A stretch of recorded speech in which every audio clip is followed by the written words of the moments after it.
come towards chapter number 5 and chapter number 6, that is red ox. Red ox हम पढ़ेंगे आज, और energetics, energy from chemicals पढ़ेंगे. And we will see the basic and major technical point from this topic, this chapter. कोई भी आपका question हो आप पूछ सकते हैं. Don't hesitate to ask any question. Behave like Hashim. Chapter number 5 chemical energetics. उसमें सबसे पहली बात तो दो डेफिनेशंस हैं. Number 1 exothermic and number 2 endothermic reaction. तो एक्सोथर्मिक रिएक्शन की ये एक अप्रोप्रिएट डेफिनेशन मैंने लिखी है, आप कोशिश करें तो यही यूज करें. A reaction in which thermal energy is released to the surrounding. An exothermic reaction releases thermal energy to the surrounding and causes the temperature of the reaction mixture to increase. ये आखिरी portion अगर आप ना लिखें तो खैर है, लेकिन पहला पोर्शन लिखना जरूरी है. ओके जी, once again, exothermic reactions and endothermic reactions. An exothermic reaction releases thermal energy to the surrounding. ये सेंटेंस काफी है. अगर आपसे वो पूछते हैं what do you mean by the endothermic और एक्सोथर्मिक रिएक्शन, तो पहली लाइन काफ़ी है. लेकिन अगर हो सकता है कि वो 2 मार्क का पूछ लें, then causes the temperature of the reaction mixture to increase. I mean further explanation है, या ये 1 मार्क के लिए भी ये पूरा लिखना चाहें, वेल एंड गुड, बिल्कुल ठीक है, आप लिख सकते हैं. आंसर आपको आपको मार्क्स पूरे मिलेंगे. Same is the case what are the endothermic reactions. तो endothermic reactions absorb heat or thermal energy from the surrounding and causing the temperature of that mixture decrease. So basically वो reactions are the reactions during the course of that happening. Basically energy or thermal energy or heat energy जो भी आप लिखना चाहें वहाँ पर, वैसे thermal ज़्यादा बेहतर वर्ड है, that is moving from surrounding to the system. अगर किसी वेसल में हीट इंटर हो रही है, अगर कोई रिएक्शन हो रहा है और वो सराउंडिंग से हीट गेन कर रहा है, तो that is called endothermic reaction. Basically exo exit से निकला हुआ है, जिसमें हीट एग्जिट होती है, थर्मल एनर्जी एग्जिट होती है टुवर्ड सराउंडिंग, और एंडो मीन टू इंटर. तो जब हीट सराउंडिंग से उस वेसल में, उस टेस्ट ट्यूब, उस ग्लास, उस जार में इंटर होती है, तो 2 किस्म के रिएक्शन होते हैं as far as thermochemistry is concerned. जब भी रिएक्शन हो रहा होता है तो या तो उस वेसल से हीट बाहर निकल रही होती है या उस वेसल में हीट आ रही होती है. हाँ, कुछ रिएक्शन दुनिया में ऐसे होते हैं जिनमें there is no exchange of enthalpy और हीट, तो वो हमारे टॉपिक नहीं है, वो हमारे सिलेबस में नहीं है, हमारा टॉपिक नहीं है, हम वो नहीं पढ़ेंगे. डेल्टा एच क्या है? एंथैल्पी चेंज का सिंबल है. हम डेल्टा एक ट्राइंगल लगाते हैं, that is showing change, H for enthalpy. तो एंथैल्पी चेंज हम मालूम करते हैं, हमारा यही टॉपिक है, यही चैप्टर है. Delta H mean enthalpy change during the course of reaction. Delta H का आंसर नेगेटिव भी हो सकता है, उस वक्त रिएक्शन होगा एक्सोथर्मिक. डेल्टा एच का आंसर, उसकी value may be the positive one, and at that time the reaction will be endothermic. खाली एच क्या है मैंने आपको बताया है, दैट इज एंथैल्पी. और एंथैल्पी का मतलब क्या होता है कि basically heat energy stored in a system. System mean कोई रिएक्टेंट, कोई सब्सटेंस. केमिकल बॉन्ड के अंदर जो एनर्जी छुपी होती है उसको एंथैल्पी कहते हैं, या generally heat content of the system, heat content of the substance. किसी भी सब्सटेंस के अंदर जो हीट स्टोर होती है उसको एंथैल्पी कहते हैं. जब रिएक्शन होता है तो वो सब्सटेंस टूट जाता है, अपनी शक्ल, अपना फार्मूला, अपनी केमिस्ट्री बदल देता है, तो वो किसी और कंपाउंड में जाके अपने आप को चेंज करता है. तो फिर उसी हिसाब से जब नया बॉन्ड बनता है, नया मॉलिक्यूल बनता है, नया कंपाउंड बनता है, तो उसकी एंथैल्पी डिफरेंट होती है. तो during the course of a chemical reaction enthalpy is changed, बिल्कुल ख़त्म नहीं होती है या खाली बन नहीं सकती है, इसको स्टेट फंक्शन बोलते हैं बेसिकली. तो डेल्टा एच इसलिए हम नोट करते हैं कि शुरू में रिएक्टेंट की कुछ ना कुछ एंथैल्पी होती है, और फिर जब वो अपने आप को ट्रांसफॉर्म करते हैं टू द प्रोडक्ट, नया सब्सटेंस, नया कंपाउंड बनता है, उसकी भी कुछ ना कुछ एंथैल्पी होती है. तो उस एंथैल्पी में क्या तब्दीली आई है, ये केमिस्ट्री वालों के लिए अहम चीज़ है, जिससे मालूम होता है कि आपका रिएक्शन एक्सोथर्मिक है या आपका रिएक्शन एंडोथर्मिक है. यहाँ पर ज़रा मैं ब्रेक लूँगा और एक चीज़ जो मैं प्रीवियस लेक्चर में आपके साथ शायद डिस्कस करना भूल गया हूँ, एक चीज़ मैंने बतानी है, जस्ट वो मैं बताना अगर भूल गया हूँ, तो वो ये है कि नॉन इलेक्ट्रोलाइट की एग्जांपल मैंने दोबारा रिविजिट की है, देखी है। तो जो नॉन इलेक्ट्रोलाइट है उसके अंदर आपने मोल्टन मेटल को भी याद रखना है। दुनिया का कोई मेटल जो कि लिक्विड फॉर्म में हो, इट कैन कंडक्ट इलेक्ट्रिसिटी, ये इलेक्ट्रिसिटी कंडक्ट करेगा, राइट। लेकिन ये फिर भी नॉन इलेक्ट्रोलाइट है, ये फिर भी इलेक्ट्रोलाइट नहीं होगा। पहले मैंने सिर्फ वो लिखे हुए थे, एक लिस्ट बनाई हुई थी जिसमें से वो लिक्विड तो हैं लेकिन उनमें से बिजली गुजर नहीं सकती है। तो वो ये लिस्ट थी: पानी, शुगर सॉल्यूशन, एथेनॉल। बेंजीन की जगह मैंने पेट्रोल लिख दिया है। अब बेंजीन आपके सिलेबस में नहीं रहा, वैसे तो पेट्रोल भी नहीं है लेकिन वो पूछ सकते हैं क्योंकि crude oil is the part of your syllabus. तो oil, diesels, hydrocarbon, organic compound आपके सिलेबस में है। तो बेसिकली जो मोल्टन मेटल है that is also non electrolyte, हालांकि इसमें से बिजली गुजर सकती है। उसकी वजह क्या है कि मेटल के अंदर सिर्फ पॉजिटिव आयन होते हैं, मेटल के अंदर नेगेटिव आयन नहीं होते। तो हमें जहां पर भी इलेक्ट्रोलाइट की डेफिनेशन देखनी है, इलेक्ट्रोलाइट चाहिए, उसमें दोनों आयन फ्रीली मूविंग चाहिए, दोनों आयन जिंदा चाहिए और वो मूव कर रहे हों, घूम फिर रहे हों, और ओरिजिनली जो उसका स्टेटस है वो या लिक्विड होगा या एक्वस होगा, और उसमें दोनों आयन, एक आयन नहीं चाहिए, दोनों आयन चाहिए, और फिर उनमें से बिजली भी गुजर सकती है, और I mean they are said to be electrolyte. तो एक मुझे ऐसे याद आ गया तो मैंने आपके साथ शेयर कर लिया। सर बट मोल्टन मेटल का इलेक्ट्रोलिसिस तो कर सकते हैं ना? नहीं कर सकते। ओ, सर सिर्फ एक्वस का फिर कर पाएंगे? मोल्टन मेटल का, क्योंकि वो खाली मेटल आयन है, उसकी इलेक्ट्रोलिसिस नहीं हो सकती। जिसकी इलेक्ट्रोलिसिस नहीं हो सकती वो इलेक्ट्रोलाइट नहीं है। Okay sir. ठीक हो गया। दोनों आयन चाहिए और फिजिकल स्टेट लिक्विड चाहिए या aqueous. Now come towards the bond energy and delta H. तो डेल्टा एच जब हम मालूम करते हैं उसमें क्या बॉन्ड एनर्जी की कोई पार्टिसिपेशन है? यस है। Basically old bonds are broken down and new bonds are form. जब भी कोई रिएक्शन होता है तो उसमें पहले बॉन्ड टूटते हैं तब नए बॉन्ड बनते हैं। जब तक पहले बॉन्ड ब्रेक नहीं होंगे तो नए बॉन्ड बन ही नहीं सकते हैं, obviously. So basically old bond are broken and new bonds are formed and this process is simultaneous।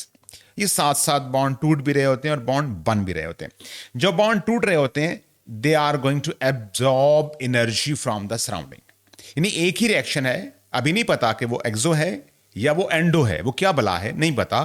जो ही रिएक्शन शुरू होता है उसके बॉन्ड टूटते भी हैं, at the same time bound बनते भी हैं। तो जब बॉन्ड, जो हिस्सा, जो पोर्शन जहां बॉन्ड टूट रहे होते हैं, लेट्स सपोज एक हम उसको हिस्सा मान लेते हैं, एक फेज मान लेते हैं, उस वक्त वो हीट गेन कर रहा होता है सराउंडिंग से। जब नए बॉन्ड बन रहे होते हैं दैट इज एक्सोथर्मिक, तो वो हीट लूज कर रहा होता है, वापस भेज रहा होता है। इन दोनों का बैलेंस चेक करते हैं। अगर हीट ज्यादा रिलीज हो रही है एज कंपेयर टू एब्जॉर्ब्ड तो रिएक्शन होगा overall exothermic.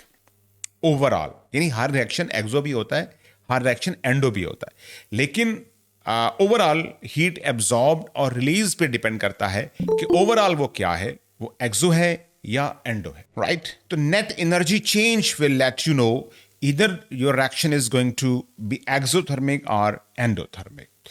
Number of bonds alone does not suggest or govern or determine the enthalpy change।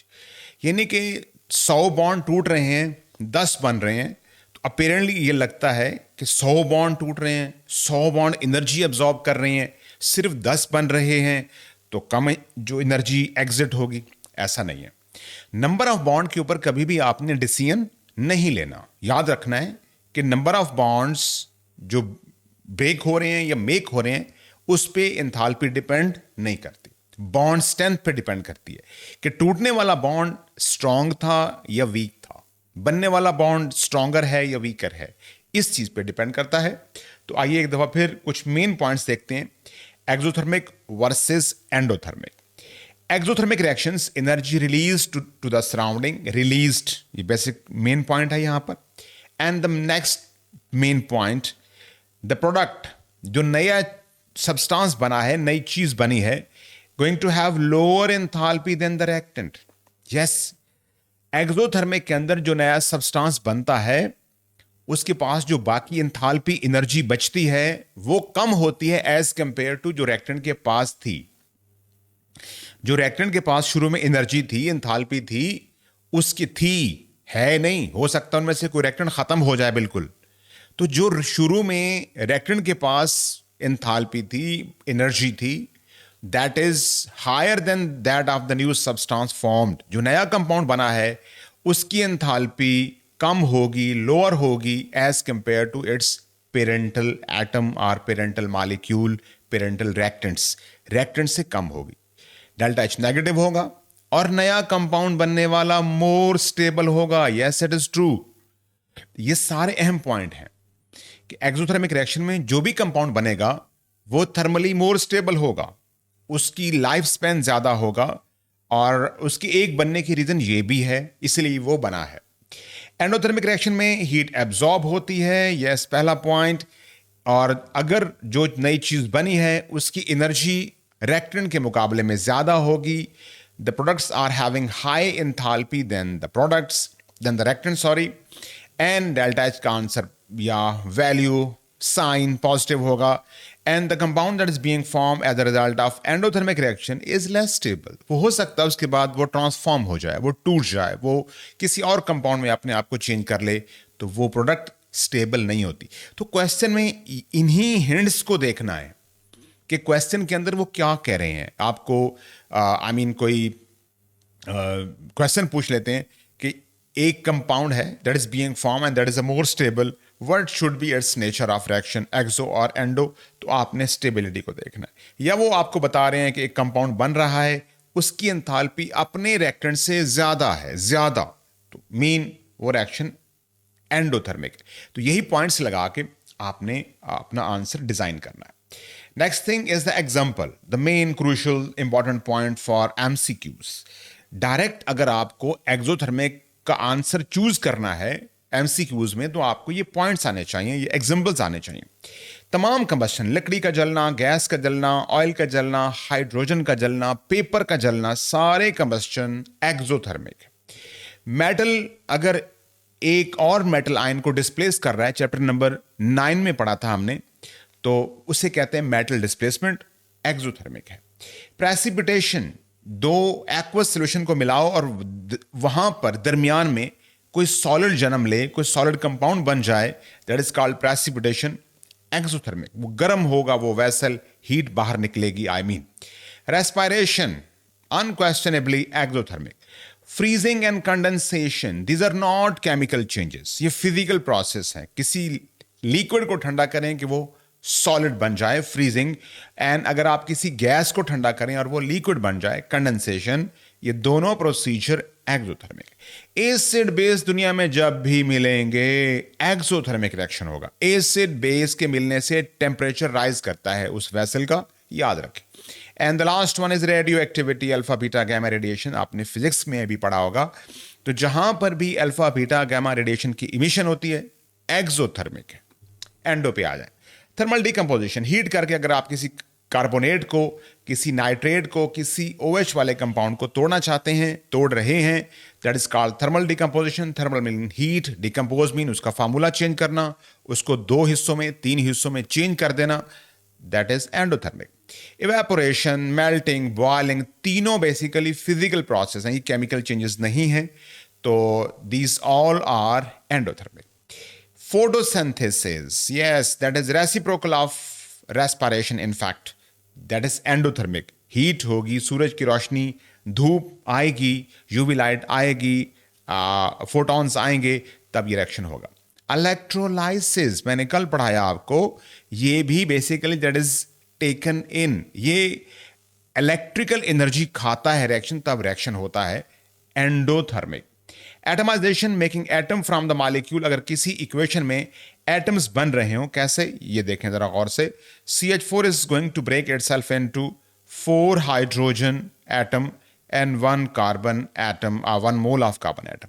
तो यहां पर देखें तो ये एक मॉलिक्यूल था, वो टूट गया। ये एटम है जिसके नीचे G गैस लिखा हो, स्टेट सिंबल, और यहां पर 2, 3, 4 कुछ ना लिखा हो, यानी 1 लिखा हो, यहाँ पर भी 1 लिखा हुआ और यहाँ गैस लिखा हुआ, तो याद रखें अगर गैस लिखा हुआ किसी सिंबल के नीचे और उस सिंबल के नीचे कोई नंबर नहीं लिखा हुआ, शर्त यह है पहली gas gas gas gas gas होना चाहिए, और उस सिंबल के नीचे कुछ नहीं लिखा हुआ, तो वो उस वक्त एलिमेंट एटम्स की फॉर्म में होगा। वो मालिक, उसमें कोई बॉन्ड नहीं होगा, उसके सारे बॉन्ड टूट चुके होंगे। तो लिहाजा यहां पर CH4 शुरू में एक मालिक्यूल था, ये पूरा एक मालिक्यूल है, ऑर्गेनिक केमिस्ट्री में आप पढ़ चुके हैं। और although it is also gaseous, लेकिन ये ग्रुप है, ये टूट जाता है, अपने आप को तोड़ सकता है और एटम्स में कन्वर्ट होता है। तो अगर इस तरह का कोई रिएक्शन गिवन हो, दैट इज कॉल्ड एटमाइजेशन, और कहीं पर एटम बन रहे हो, एज सच एटमाइजेशन की डेफिनेशन ये नहीं है और आपके सिलेबस में वो है भी नहीं, लेकिन इस तरह के MCQs वो पूछते हैं। तो अगर कहीं पर सिर्फ एटम्स बन रहे हो, यहां एटमाइजेशन मीन अगर आपके पास एटम्स बन रहे हैं तो वो रिएक्शन एंडोथर्मिक होगा। आपको चूज करने में आंसर आसानी होगी।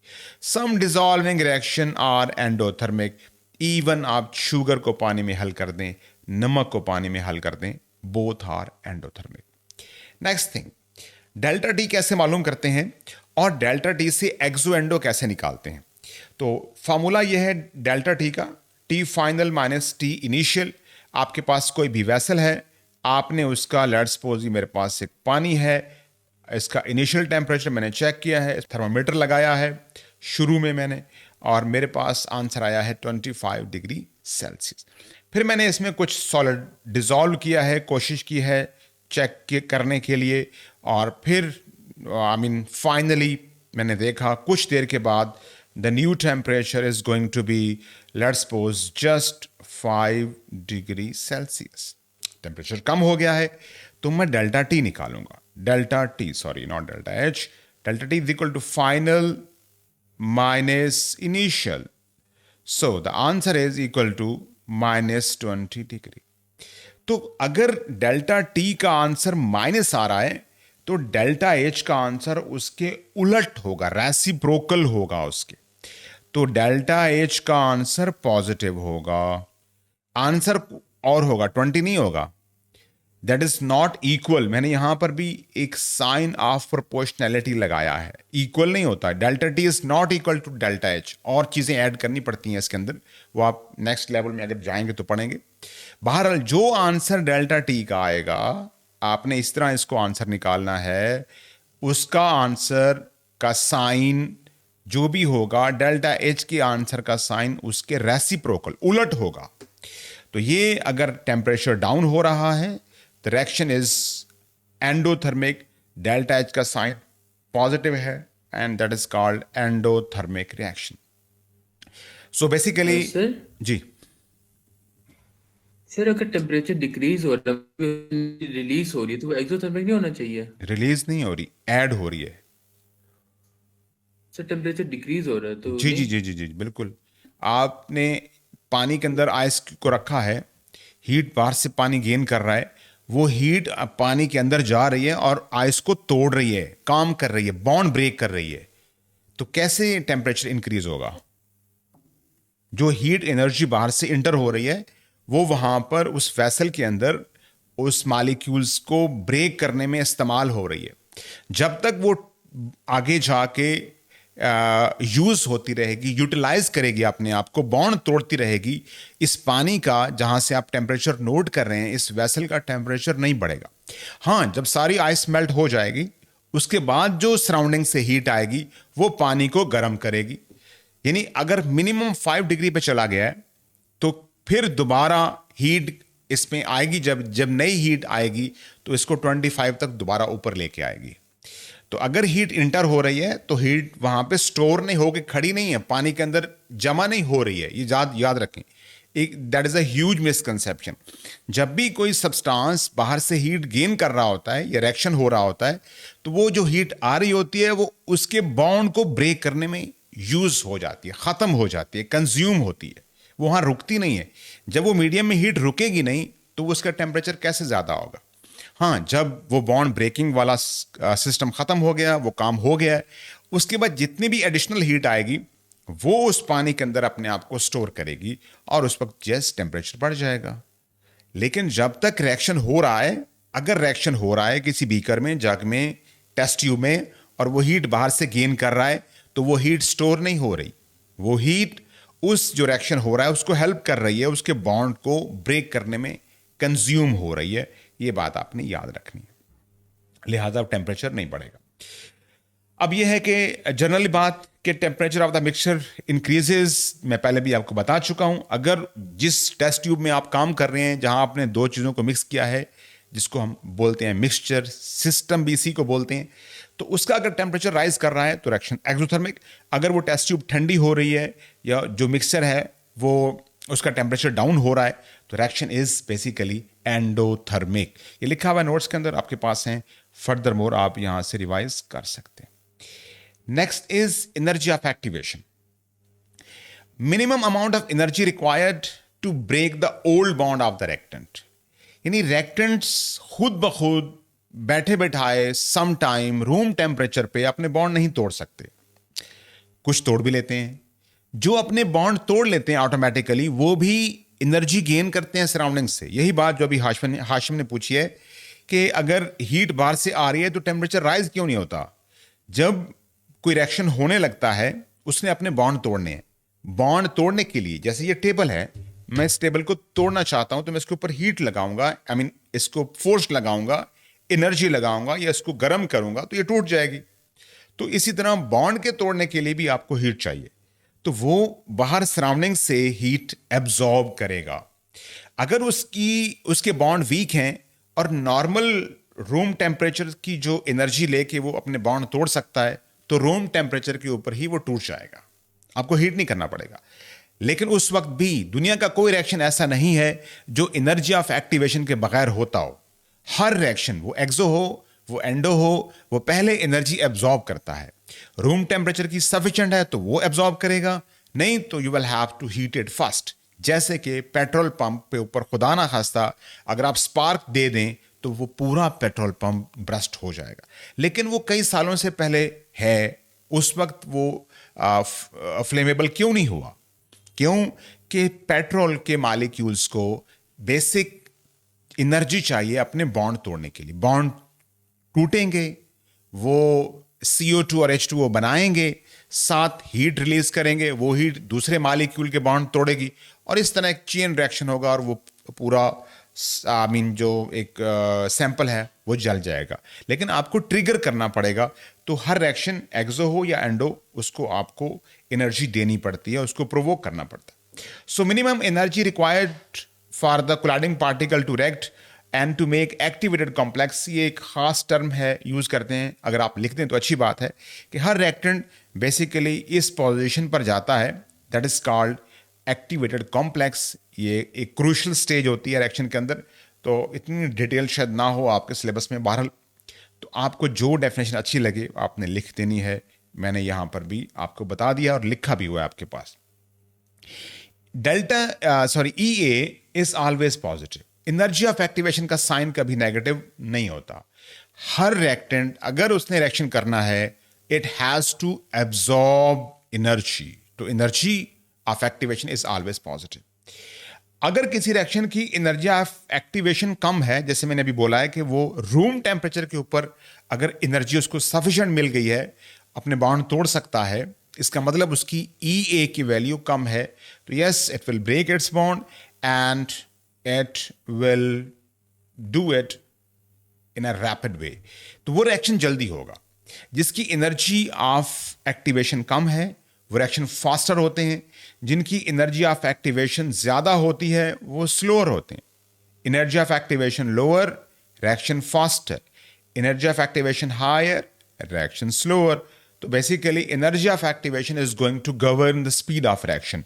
स्पीड सबसे ज्यादा किसी भी रिएक्शन की उसकी एनर्जी ऑफ एक्टिवेशन पे डिपेंड करती। How can we change the energy of activation? हम सिर्फ एनर्जी ऑफ एक्टिवेशन को कम कर सकते हैं, बढ़ा नहीं सकते, कम कर सकते हैं। कैसे? With the help of catalyst. जब हम कैटलिस्ट ऐड करते हैं तो catalyst lowers the energy of activation by changing the reaction pathway. Reaction का रास्ता बदल देता है कैटलिस्ट। उसको किसी और रास्ते से लेके जाता है, ऑल्टरनेटिव रास्ता यूज करता है, ऐसा रास्ता लेके जाता है जिसकी एनर्जी ऑफ एक्टिवेशन कम होती है, जिसका हम्प छोटा होता है, ऑब्स्टेकल्स कम होती हैं। कैटलिस्ट इस तरीके से एनर्जी ऑफ एक्टिवेशन को कम कर देता है।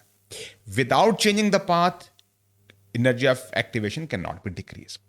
उसके बाद the most important thing is the phases this one. जी, आपका कोई क्वेश्चन पूछना चाह रहे हैं? ये एक्टिवेटेड कॉम्प्लेक्स क्या होता है, फिर से बता देंगे? Activated complex is a stage when the all bonds are that have been broken. वो स्टेज जिस पे रेक्टेंट, तमाम रेक्टेंट के मालिक्यूल अपने बॉन्ड तोड़ चुके होते हैं। तो उस तक पहुंचने के लिए रेक्टेंट्स को एनर्जी चाहिए ताकि अपने सारे बॉन्ड पहले वो ब्रेक कर ले। उसके बाद जो नेक्स्ट स्टेज होती है, that is the formation of bond. In इस स्टेज को एक्टिवेटेड कॉम्प्लेक्स कहते हैं। यहां पर तमाम रिएक्टेंट्स के बॉन्ड टूट चुके हैं। इसके बाद जो भी रिएक्शन है, जो हिस्ट्री चल रही है, आगे जो रिएक्शन जा रहा है, इसके बाद क्या हो रहा है, बॉन्ड बनना शुरू होते हैं। तो इस एक्सट्रीम पॉइंट से पहले बॉन्ड टूटते हैं, यहां बॉन्ड नहीं बनता, सिर्फ बॉन्ड ब्रेक हो रहा होता है। और इस एक्सट्रीम या that is called a crucial stage, इस स्टेज के बाद बॉन्ड बनते हैं। तो ये इसको हम बोलते हैं एक्टिवेटेड कॉम्प्लेक्स। टर्म आपके सिलेबस में नहीं है, लेकिन फिर भी अगर आप लिखेंगे तो ठीक माना जाएगा। अब ये ग्राफ बहुत पूछते हैं P2 में, 3 नंबर का। अच्छा जी जी सर, एक्टिवेशन एनर्जी वही वाली एनर्जी जिससे रिएक्शन स्टार्ट होएगा?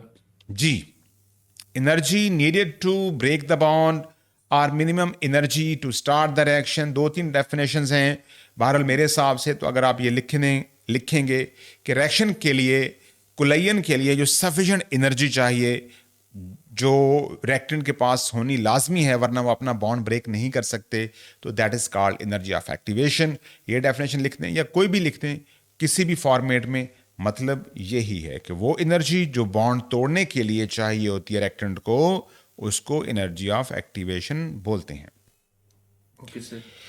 अब ये है energy on Y axis, reaction pathway on X axis. ये लेबलिंग भी पूछते हैं, ये सम टाइम 4 मार्क का क्वेश्चन भी पूछते हैं, यूजुअली 3 नंबर का तो पूछते हैं। तो आपने ये लेबलिंग भी याद करनी है। सर वो पिछले 3 सालों से 5 नंबर का पूछ रहा है। जी, मेरा ख्याल है 5 नंबर का भी सम टाइम पूछते हैं, बिल्कुल ही हर चीज आपसे वो करवाते हैं। तो अच्छी बात है, ये फ्री के नंबर हैं।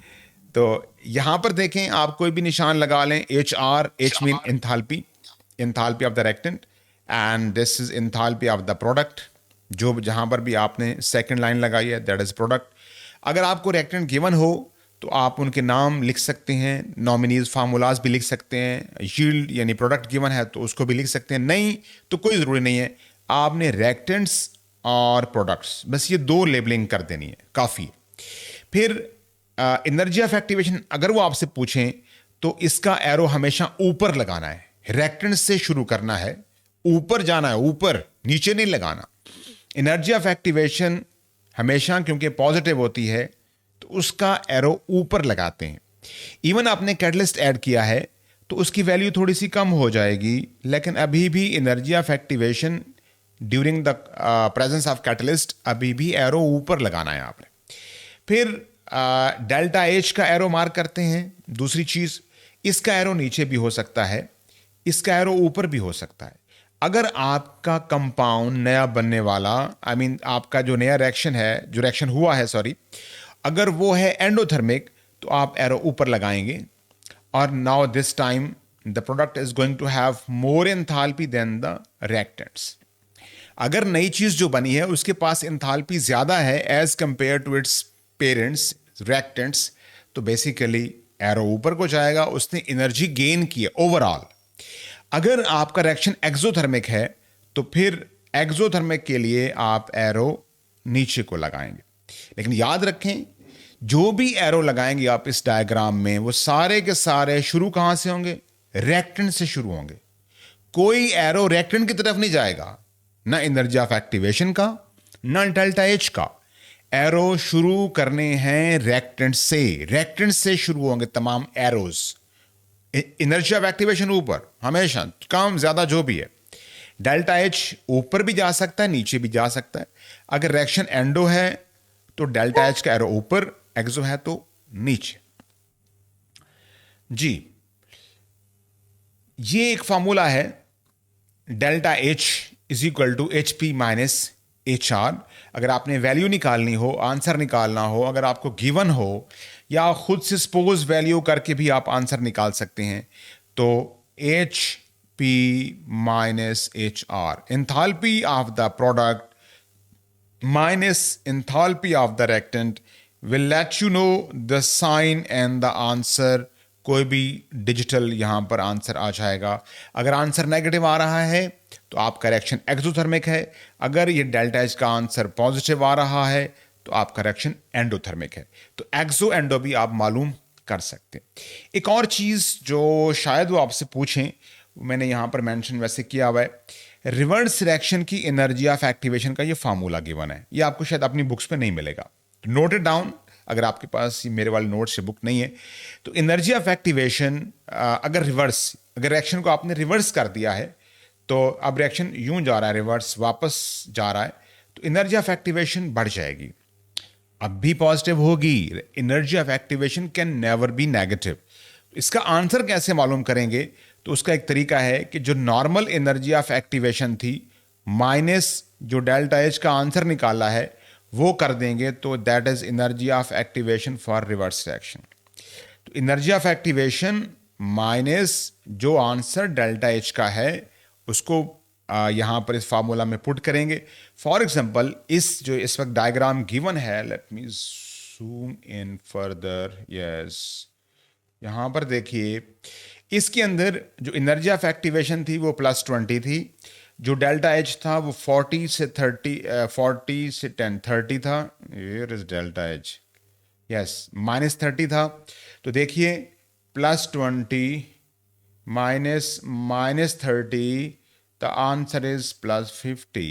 That is energy of activation for the reverse reaction. तो रिवर्स रिएक्शन की अगर एनर्जी ऑफ एक्टिवेशन आपने मालूम करनी है तो आप ये वाला फार्मूला यूज कर सकते हैं। मैनुअली भी चेक कर सकते हैं। ऑब्वियसली यहां से लेके ऊपर यहां तक जाना है, इस हम्प से होके वापस जाना है, तो कितनी एनर्जी चाहिए? 10 से शुरू हो रहा है, 60 तक जाना है, ऑब्वियसली +50 है। जो आपको आसान लगे, जो आपको अच्छा लगे, आप वो कर सकते हैं। ये जैसे अभी भाई ने बताया है कि ये 5 नंबर का मेरे ज़हन में नहीं है, हो सकता है ही इज़ राइट। तो आई मीन वो 5 नंबर का भी आपसे पूछ रहे हो, पूछ सकते हैं। तो आपने लेबलिंग, रिएक्टेंट की पोजीशन, प्रोडक्ट की पोजीशन, ये कर्व ड्रा करना होता है इस तरीके से। अगर एक्सो है, अगर एंडो है तो फिर ऊपर कहीं रोक दो, प्रोडक्ट रिएक्टेंट, और energy of activation delta H for endothermic, delta H for exothermic. अगर कोई कैटलिस्ट डाला है तो ऊपर वाला हम छोटा कर दो, जहां पर भी जाना है आपने। That is energy of activation in the presence of catalyst. यही पूछेंगे आपसे। बाकी ये याद रखना है, इनके यूनिट्स एनर्जी और एंथैल्पी दोनों एक ही बात है। आप एंथैल्पी लिखें, एनर्जी लिखें in kilojoules. Reaction pathway या आप प्रोग्रेस ऑफ द रिएक्शन, ये बेसिकली रिएक्शन की हिस्ट्री होती है, प्रोग्रेस होती है कि reactant are going change themselves into the product, उसको हम शो करते हैं ऑन एक्स एक्सिस। यहां तक कुछ चीज समझ ना आई हो, कुछ क्वेश्चन आप पूछना चाहें, प्लीज लेट मी नो। हो गया। The next thing is bond energy. Bond energy is the energy required to break the 1 mole of covalent bond from to form atoms.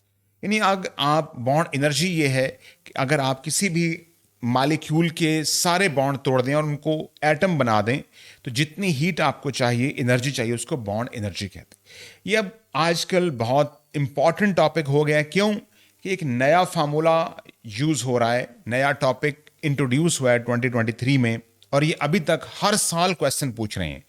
MCQs में भी पूछ रहे हैं और थ्योरी के अंदर भी पूछ रहे हैं। वो ये वाला क्वेश्चन है, फॉर एग्जांपल दिस वन, कि कोई भी केमिकल रिएक्शन आपको गिवन होगा और बॉन्ड एनर्जी का डाटा गिवन होगा, तो आपने इसका डेल्टा एच निकालना है। तो डेल्टा एच क्या है? Total bond energy, total of the reactant इकट्ठी करके जमा कर लो साइड पे, minus total bond energy of the product, वो इधर जमा कर लो। तो उनको आपस में माइनस करो, जो भी आंसर आएगा वो डेल्टा एच का। ये सिंपल, बहुत सिंपल एक मैकेनिज्म है, लेकिन बहरहाल आपने ये इसको देखना है, इसका एक प्रोटोकॉल फॉलो करना है सिंपल, लेकिन 3 to 5 मार्क का क्वेश्चन। कैसे, क्यों, देखिए। सबसे पहले तो आपके पास इस तरह की डायग्राम होनी चाहिए हर रिएक्टेंट के लिए। अगर नहीं है तो ऑर्गेनिक केमिस्ट्री आपने पढ़ी हुई है, अक्सर ऑर्गेनिक के लिए पूछते हैं, तो आपको आनी चाहिए। फॉर एग्जाम्पल मैं आपको एक और इक्वेशन बना के दिखाता हूं। CH4 plus O2 goes to CO2 and H2O। अगर मैं यहां पे 2 लिख दूं तो ये इक्वेशन के हाइड्रोजन बैलेंस, कार्बन बैलेंस, 2 2 4 और 2 लिख दूं, पूरी इक्वेशन बैलेंस। अब इस पे ये फार्मूला अप्लाई नहीं कर सकते आप, इसको एक्सपेंड करना पड़ेगा, इसको डिस्प्लेड फार्मूला में चेंज करना पड़ेगा। यानी CH4 को कैसे लिखेंगे आप, कर सकते हैं लेकिन आप भूल जाएंगे, आप बॉन्ड से इतना काउंट नहीं करेंगे, कहीं गलती कर बैठेंगे। तो ये मैंने CH4 को खोल के एक्सपेंड करके लिख दिया। O2 O double bond O करके लिखना है ऐसे। CO2 कार्बन के साथ इधर भी एक डबल बॉन्ड, इधर भी एक double bond, plus 2N2 H2O HOH, पानी को ऐसा लिखना है आपने, यहां जगह नहीं थी मैंने यूं लिख दिया, I mean HOH लिखना है। अब आपको पता लग गया है कि कितने कितने बॉन्ड डबल हैं, ट्रिपल हैं, सिंगल हैं, सभी के बॉन्ड आपने डिस्प्ले कर दिए। अब आप देखेंगे कितने CH बॉन्ड टूट रहे हैं, 4। कितने OO डबल बॉन्ड टूट रहे हैं, 2। कितने CO bond, C double bond O bond टूट रहे हैं, 2, एक ये और एक ये। कितने OH बॉन्ड टूट रहे हैं, 2, और बाहर 2 से मल्टीप्लाई करेंगे तो टोटल बन जाएंगे 4। तो अब आपने इन डाटा को, ये जो डाटा आपको गिवन होगा, इनको इन्हीं नंबर से मल्टीप्लाई कर लेना है। लेट्स सपोज इस रिएक्शन के लिए अगर CH की बॉन्ड एनर्जी 10 है, मैंने कितने तोड़े हैं, 4, तो मैं इसको 4 से मल्टीप्लाई कर दूंगा। यही मल्टीप्लाई करके फिर सारे रिएक्टेंट के आंसर को आपस में ऐड कर देना है। Same is the case with the product. तमाम जो यहां पर आपने बॉन्ड बने हैं, अभी छोड़ दें बने हैं या नहीं बने हैं, इनके तमाम बॉन्ड एनर्जीज का डाटा यहां से विद मल्टीप्लाई 2 4 2 3 जो भी नंबर है उनको भी आपने आपस में ऐड कर लेना है। रिएक्टेंट के आंसर में से आपने जो यील्ड है आपकी, जो प्रोडक्ट है, उसका आंसर माइनस कर देना है। डेल्टा एच का आंसर आ जाएगा। ये जो क्वेश्चन मैंने यहां पर शामिल किया हुआ है ये जरा ज्यादा मुश्किल है। इसमें क्या है, इसमें आपको डेल्टा एच का आंसर गिवन है, आपसे वो बॉन्ड एनर्जी पूछ रहा है, CCl की बॉन्ड एनर्जी। तो यस, आप मालूम कर सकते हैं, आप बॉन्ड एनर्जी इस तरह निकाल सकते हैं। देखें इसको मैंने कैसे सॉल्व किया है। Delta H is equal to bond energy of the reactants minus bond energy of the product. तो डेल्टा एच का आंसर यहां था, गिवन था, मैंने लिख दिया। Now come towards the reactant. पहली बात, अगर ऐसा हो, ऐसा पॉसिबल हो तो करना है क्या, क्या पॉसिबल हो। देखिए यहां पर भी CH बॉन्ड खड़ा है, इधर भी CH बॉन्ड खड़ा हुआ है। ये वाला मेथड नहीं यूज कर रहा हूं, एक और स्लाइड शॉर्टकट कह लें वो बता रहा हूं। इधर CH बॉन्ड है, इधर भी CH बॉन्ड है, दोनों को क्रॉस कर दें, कट गए, खत्म। दूसरा CH बॉन्ड एक और CH बॉन्ड के साथ क्रॉस हो गया। तीसरा CH बॉन्ड तीसरे CH बॉन्ड से कैंसिल हो गया। चौथा CH बॉन्ड चौथा CH बॉन्ड से कैंसिल हो गया। जितना कट सके काट दो ताकि आप हेक्टिक कम हो, आपको कैलकुलेशन में आंसर कम पुट करना पड़े। खाली बच गया कार्बन कार्बन डबल बॉन्ड, खाली बच गया Cl Cl बॉन्ड, इधर क्या बच गया, कार्बन कार्बन सिंगल बॉन्ड और 2 CCl बॉन्ड बच गए हैं। आंसर आसान हो गया है। यहां देखें इसकी बॉन्ड एनर्जी क्या है, 610। एक ही है तो किसी से मल्टीप्लाई करने की जरूरत नहीं है, बड़ी ब्रैकेट लगा रहा हूं, स्क्वायर ब्रैकेट। CCl बॉन्ड 240, इसकी एनर्जी है 240। लें जी, that is all about the reactants minus what about the products. तो CCl का तो हमने मालूम करना है, तो यहां पर 2 CCl बॉन्ड हैं, हमें नहीं पता उसका कितनी बॉन्ड एनर्जी है, वो हम मालूम करने जा रहे हैं। प्लस CC बॉन्ड एक बच गया है, उसकी जगह पे मैं लिख रहा हूं 350 CC बॉन्ड, ये वाला। लें जी, आपकी इक्वेशन मुकम्मल हो गई है। डेल्टा एच का आंसर आपको पता है -180।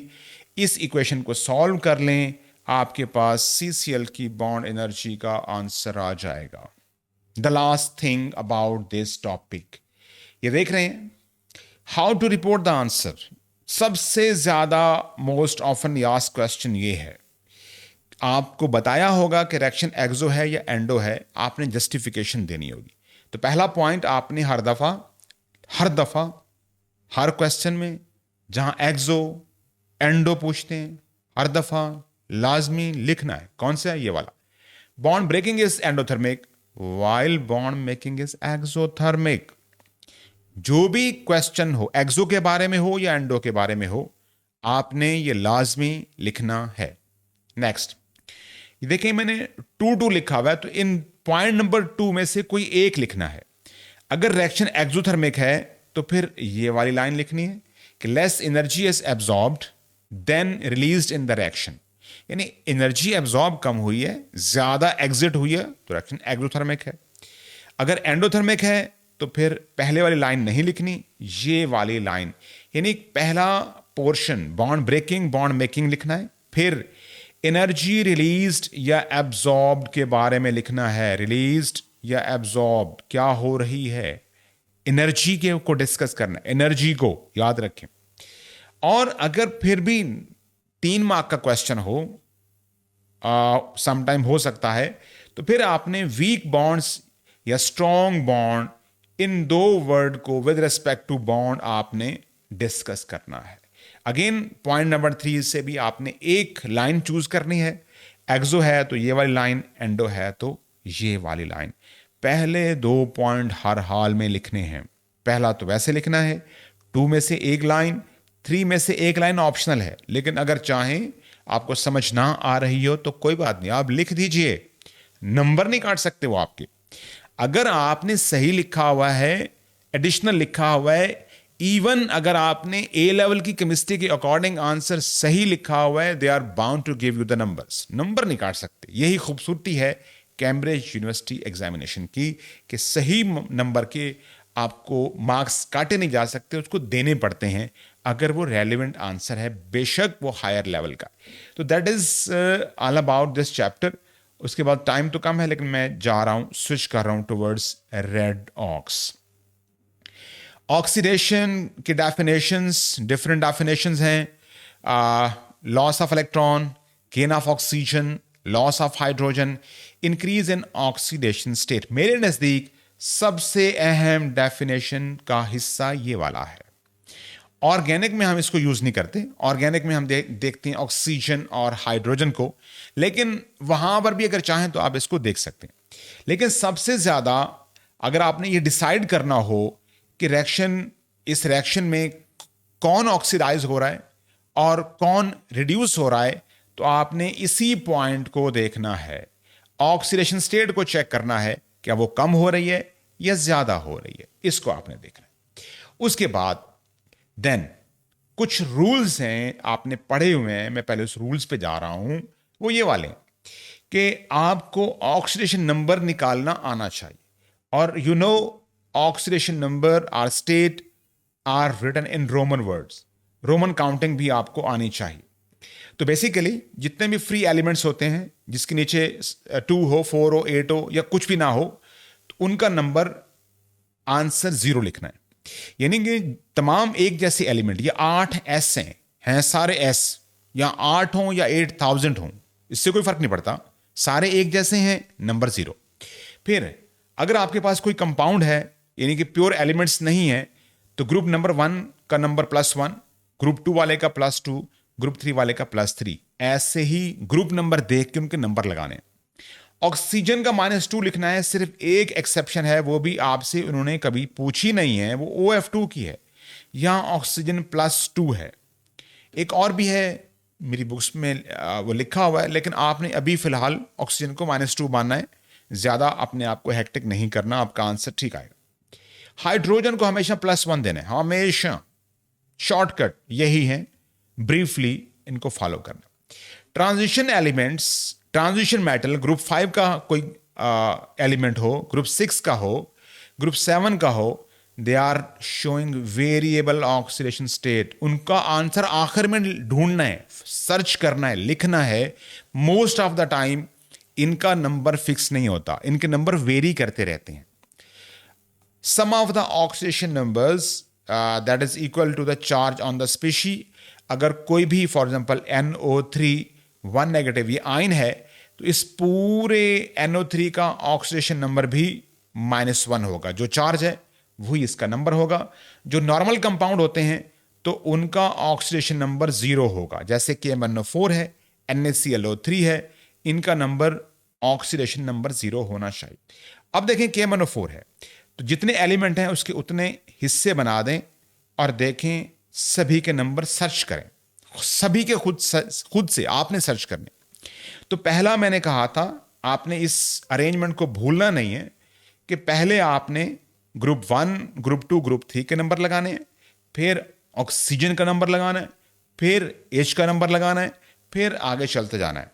तो सबसे पहले मैं K का नंबर लगाऊंगा +1, फिर मैं O का लगाऊंगा। यहां 4 ऑक्सीजन है, एक का नंबर होता है -2, तो ये हो जाएगा -8। अब मुझे सम 0 करना है, तो मैं इस बॉक्स में क्या लिखूं कि सम 0 हो जाए? ऑब्वियसली +7 लिखूंगा तो सम 0 हो जाएगा। तो इस तरीके से मैंने सभी के नंबर मालूम कर लिए। Same is the case NaClO3, 3 element, 3 हिस्से, 3 टाइप के एलिमेंट, आई मीन। सोडियम का पहला नंबर लिखूंगा, फिर O का नंबर लिखूंगा -6। आप इजी हो जाएगा आपके लिए अगर इसी अरेंजमेंट में आप हर दफा यही सेम प्रैक्टिस एक्सरसाइज करें। और टोटल 0 करने के लिए मुझे +5 चाहिए, तो आंसर आ गया। H2SO4, H2SO4 3 टाइप के एलिमेंट हैं। मैं लिखूंगा, पहले किसका नंबर लगाऊंगा? O का लगाऊंगा, -2 है, इंटू 4 -8। फिर H का लगाऊंगा, एक H +1 होता है, यहां 2 हैं तो +2 हो जाएगा। और यहां पर मुझे सम 0 करना है, तो मेरे पास नंबर आ जाएगा +6। इसी तरह K2Cr2O7 है, मेरे पास 3 टाइप के एलिमेंट हैं। मैं इनको 3 हिस्सों में डिवाइड कर रहा हूं। पहले ग्रुप 1, ग्रुप 2, ग्रुप 3, तो +2। फिर oxygen 2 × 7 -14 to make sum equal to 0, here will be +12। But याद रखिए, ये 2 क्रोमियम का आंसर निकाला है आपने। जब भी आपने आंसर चेक करना हो या रिपोर्ट करना हो, तो आप एक एलिमेंट का आंसर रिपोर्ट करते हैं, दैट इज इक्वल टू +6। तो क्रोमियम का आंसर 1 का आंसर लिखना है, सोचना है प्लस। इसके बाद सबसे अहम चीज यह है कि आपने ये, जैसे मैंने डायग्राम ड्रा की है, 2 हाफ इक्वेशंस बनाई हैं, 2 हाफ एरोज लगाए हैं। किसी भी इक्वेशन में ऑक्सीडेशन या रिडक्शन को चेक करने के लिए ये प्रोसेस आपने लगाना है। ऑक्सीडेशन नंबर लगा लेने हैं, उसके बाद आपने चेक करना है कि what is happen to the K before and after, nothing, no change. What is happening to the Br, शुरू में -1 था, अब कहां गया? 0 में, नंबर इंक्रीज हो गया, तो इसकी हुई है ऑक्सीडेशन। और साथ लिखना है Ra और लिखना है लॉस ऑफ इलेक्ट्रॉन। ये 3 बातें लिखनी भी हैं। Ra मीन, सर एक क्वेश्चन है जी सर, जो पॉजिटिव का साइन और नेगेटिव का साइन आता है ऑक्सीडेशन नंबर में, वो पहले आता है या बाद में आता है? उस नंबर के बाद देखें, में ये आता है? 0 है, ये -1 है, ये -2 है, ये +1 है, ये +2 है। अब जहां, अब बताएं कहां से कहां जाना चाहते हैं आप? सर जैसे कि 2 ये पहले ये Br है ना, ये Br का -1 है ना, तो मैं यहां पे खड़ा था, अब 0, तो नंबर बढ़ रहा है, मीन ऑक्सीडेशन। नहीं सर, मैं पूछ रही हूँ कि जैसे कि पहले नेगेटिव का साइन या जो भी साइन लगाना है, नेगेटिव या पॉजिटिव, वो पहले आएगा या वो नंबर के बाद में आएगा ऑक्सीडेशन? इससे कोई फर्क नहीं पड़ता। वैसे हम जनरली आप पहले साइन लिखेंगे, फिर नंबर लिखेंगे। ठीक हो गया? चार्जेस और इनका फॉर्मेट डिफरेंट होता है, लेकिन आप दोनों तरीकों से लिख सकते हैं। इस पे अगर आप भूल भी जाएं तो कोई कंफ्यूज होने वाली बात नहीं है, इस पे टेंशन ना लें आप। यहां पर देखें Cl2 0 था, अब ये -1 हो गया है तो नंबर डिक्रीज हो गया है, तो आप लिखेंगे रिडक्शन, रिड्यूस हुआ है नंबर, रिड्यूस से बना है reduction. OA oxidising agent, gain of electron 2 3 जितने भी हैं। तो ये अगर आप एक टेबल, रफ टेबल बना लेंगे पेपर में, तो आपको अपने answer specially in MCQs choose करना आसान होगा कि कौन है ऑक्सीडाइजिंग एजेंट Cl2, कौन हुआ रिड्यूस Cl2। ये सारी बातें, सारे फीचर रिएक्टेंट के हैं। किसने किए इलेक्ट्रॉन गेन? Cl2 ने। कौन हुआ ऑक्सीडाइज? Br नेगेटिव आयन, या पूरा KBr भी बोल सकते हैं आप। कौन है reducing agent? This Br negative ion. किसने किया इलेक्ट्रॉन को लूज? इस Br नेगेटिव ने। तो ये जो आपने यहां पर आंसर्स या ऑप्शन निकाले हैं, बनाए हैं, they belong to the original reactant. ये रिएक्टेंट की कहानी है। ये ऑक्सीडाइज्ड फॉर्म है और ये रिड्यूस्ड फॉर्म है। इधर सिर्फ दो बातें हैं, ऑक्सीडाइज्ड फॉर्म और रिड्यूस्ड फॉर्म। तो आपने अगर ये टेबल लिख लिया, याद कर लिया, तो मेरे ख्याल में आपके तकरीबन सारे क्वेश्चन हो जाएंगे। उसके बाद यह है कि एक टेबल गिवन है, मैंने कल भी आपको बताया था। तो आपने ये जो कलर हैं with respect to their oxidation number, ये आपने याद कर लेंगे तो ज़्यादा आसानी होगी। सेम एज द केस कुछ मेटल के कलर हैं, कल मैंने बता दिए थे। फर्दर मोर यहाँ लिखे हुए हैं, copper, pink solid, Aurum, golden, gold, बाकी तमाम metal, grey solid, copper carbonate, greenish blue solid, copper oxide, black solid. ये खास नाम याद रखना है। उसके बाद कि आपका जो रिएक्शन हो रहा है उसमें कलर चेंज कैसे आती है, तो कलर चेंज में मैंने यहाँ पर टेबल दिया हुआ है कि ऑक्सीडाइजिंग एजेंट के कलर कैसे चेंज होते हैं, रिड्यूसिंग एजेंट का कलर कैसे कैसे बदलता है। एक दफ़ा इसी पेज को थॉरोली बैठ के आप पढ़ लेंगे, या इसका स्क्रीनशॉट लेके इसको या मेरी वीडियो को पॉज करके एक दफ़ा इसको देख लेंगे, पढ़ लेंगे। यही एग्जांपल्स, यही डेफिनेशंस ऑक्सीडाइजिंग एजेंट और रिड्यूसिंग एजेंट की आपको आने चाहिए। ये स्ट्रेट फॉरवर्ड है, डेफिनेशन और एग्जांपल। जी सर जो ऊपर आपने इक्वेशन शो की है सर, थोड़ा सा ऊपर करेंगे सर। सर यहाँ पे हमें इलेक्ट्रॉन्स का नंबर कैसे पता चल रहा है? आपने यहाँ पर देखें, अब आप इसको 2 से मल्टीप्लाई करें तो कितना चार्ज आ गया इसके ऊपर, या कितना ऑक्सीजन नंबर? -2। शुरू में क्या था? 0। 0। तो इसका मतलब यह है कि टोटल 2 इलेक्ट्रॉन ऐड हो गए। Okay sir. ठीक हो गया। हो सकता है ना वो पूछें, लेकिन बहरहाल इसका मेथड या तरीका यही है। और बाकी अगर एक ऑक्सीडाइजिंग एजेंट और एक रिड्यूसिंग एजेंट होगा तो रिएक्शन होगा, वरना रिएक्शंस नहीं होगा। नो रिएक्शन, नो रिएक्शन, दोनों सेम मिलेंगे। ऑक्सीडाइजिंग दोनों सेम, रिड्यूसिंग एजेंट रिएक्शन नहीं होगा। दूसरी बात, इंपॉर्टेंट थिंग, कि मोस्टली एसिड बेस रिएक्शन और precipitation reaction are not redox reaction. Not MCQs में चूज करने के लिए O लेवल के लिए ये बात ठीक है, O लेवल के लिए, not for A level. O level में जितने भी एसिड बेस रिएक्शन आपसे पूछे जाते हैं वो रेडॉक्स नहीं होते। सेम एज द केस अगर कोई प्रेसिपिटेशन रिएक्शन है वो रेडॉक्स नहीं होगा इन O लेवल केमिस्ट्री सिलेबस। तो बेसिकली आपने ये भी बातें याद रखनी। अगर कहीं पर कलर चेंज आई है, रिएक्शन हुआ है, basically colour change is a sign of reaction, तो समझ लें उनमें से एक मॉलिक्यूल ऑक्सीडाइजिंग एजेंट के तौर पे काम कर रहा है और एक रिड्यूसिंग एजेंट के तौर पे काम कर रहा है। लिस्ट यहां पर गिवन है ऑक्सीडाइजिंग एजेंट और रिड्यूसिंग एजेंट की। आपने रटा लगाना है, like KMnO4, K2Cr2O7 and oxygen. These are the oxidising agent. 3 याद रखने हैं। कलर कैसे चेंज करते हैं ये भी याद रखना है। यहां पर सबसे फेमस KI है, पोटासियम आयोडाइड है। ये अपना कलर चेंज करता है, इट टर्न्स ब्राउन इटसेल्फ। अपने आप को आयोडीन में KI का कोई कलर नहीं होता और ये अपने आप को आयोडीन एक्वस में चेंज कर देता है। तो आयोडीन एक्वस की फॉर्म में that is brown in colour. जैसे टिंचर पायोडीन को आपने देखा होगा, उसमें आयोडीन होती है। इसके अलावा hydrogen H2 is a reducing agent that is use sometime. Carbon monoxide आपने हीमाटाइट को रिड्यूस किया है इसके साथ। खाली कार्बन भी ऐसा होता है। SO2 भी basically that is going to behave as an as or reducing agent. And ethanol भी रिड्यूसिंग एजेंट के तौर पे काम करता है। लेकिन बाय डिफॉल्ट जो आपको याद होना चाहिए वो ये होना चाहिए, पोटासियम आयोडाइड। ये खुद से लिखना आना चाहिए, चेक करना आना चाहिए। एटीपी के अंदर, P2 के अंदर, एमसीक्यूज के अंदर आपसे पूछेंगे। उसके बाद हाइड्रोजन आना चाहिए। कार्बन मोनोऑक्साइड कभी कभी पूछते हैं, वो भी ब्लास्ट फर्नेस केमिस्ट्री के सिनेरियो में। That's all about today. Thank you very much. Have a nice day.